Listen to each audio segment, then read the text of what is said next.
Imagine spending your childhood surrounded by the thrill of greyhound racing and the rush of gambling, with the sounds of cheering crowds and the smell of cigarette smoke filling the air.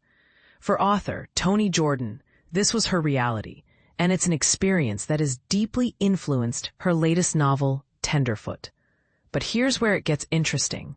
Jordan's journey to becoming a writer was far from straightforward, and her unique upbringing has given her a distinct perspective on the world. As a child, Jordan didn't dream of becoming an author. Instead, she wanted to follow in her father's footsteps and become a greyhound trainer.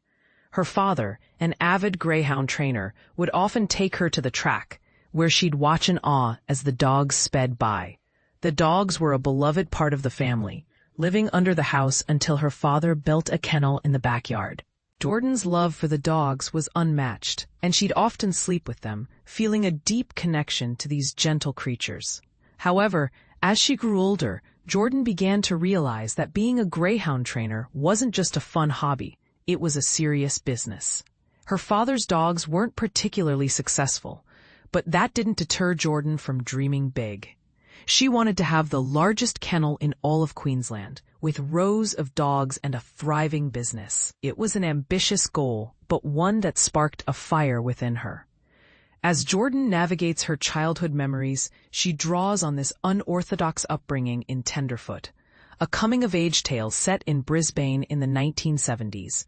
The novel's 12-year-old narrator, Andy, shares much in common with Jordan, including a passion for greyhound racing and a love for the thrill of the track. But Andy's world is also marked by the harsh realities of gambling, where the line between luck and loss is constantly blurred. For Andy, gambling is more than just a pastime. It's a way of life, a family legacy that's been passed down through generations. As Jordan reflects on her own experiences, she notes that gambling was a normal part of her childhood, with her mother working at the tab and her father frequently placing bets. The tab was like a second home, a place where people would gather to socialize and place their bets. It was a hub of activity, with the sound of racing commentary and the smell of smoke filling the air. But Jordan also acknowledges the darker side of gambling, where the thrill of winning can quickly turn to the agony of loss. Her mother, Margaret, was a prime example of this, with her enormous losses often leaving the family in a precarious financial situation. Despite the challenges, Jordan's love for reading and writing remained a constant source of comfort.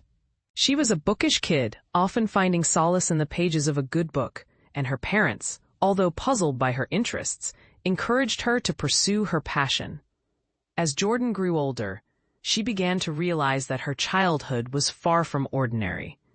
The world of greyhound racing and gambling was a complex one, full of contradictions and challenges. But it was also a world that taught her valuable lessons about resilience, adaptability, and the importance of following her dreams. In Tenderfoot, Jordan offers an unsentimental depiction of childhood, one that's marked by the limitations and vulnerabilities of being young. Andy's story is a powerful reminder that childhood is not always a simpler time. It's a period of growth, of exploration, and of learning to navigate the complexities of the world. As Jordan notes, the common belief that childhood is a carefree time is often a misrepresentation of reality. When you're in the middle of it, childhood can be just as complex and challenging as being an adult. One of the most striking aspects of Tenderfoot is its use of an unreliable narrator. Andy's limited view of the world makes her a classic example of this literary device, and Jordan's use of this technique adds a layer of depth and complexity to the story. As the reader, we're aware of the flaws in Andy's thinking, and we're encouraged to question her perceptions and biases. It's a powerful tool, one that Jordan uses to great effect in exploring the complexities of childhood and the challenges of growing up. As Jordan reflects on her writing process, she notes that she was drawn to the idea of capturing a moment of change in Australian history. The year 1975 was a pivotal one, marked by significant social and political shifts. It was a time of great upheaval, and Jordan's novel perfectly captures the mood and atmosphere of this era.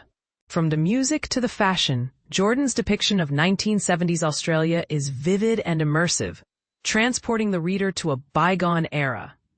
But Tenderfoot is more than just a nostalgic trip down memory lane. It's a powerful exploration of the human experience. Jordan's writing is infused with a deep sense of empathy and understanding, and her characters are multidimensional and relatable. As we follow Andy's journey, we're reminded of the importance of resilience, adaptability, and the power of the human spirit. So, what do you think? Can you relate to Andy's experiences? Or do you have a different perspective on the challenges of growing up? Do you think Jordan's depiction of childhood is accurate? Or do you have a different view on the complexities of being young? Let us know in the comments below. And this is the part most people miss: the power of storytelling to capture the essence of the human experience.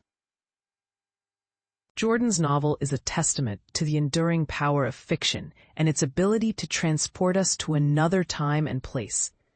As we close the book on Tenderfoot, we're left with a lasting impression of the characters and their stories, and a deeper understanding of the complexities of growing up.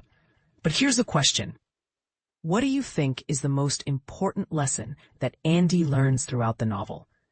Is it the value of perseverance, the importance of family, or something else entirely? Share your thoughts, and let's continue the conversation.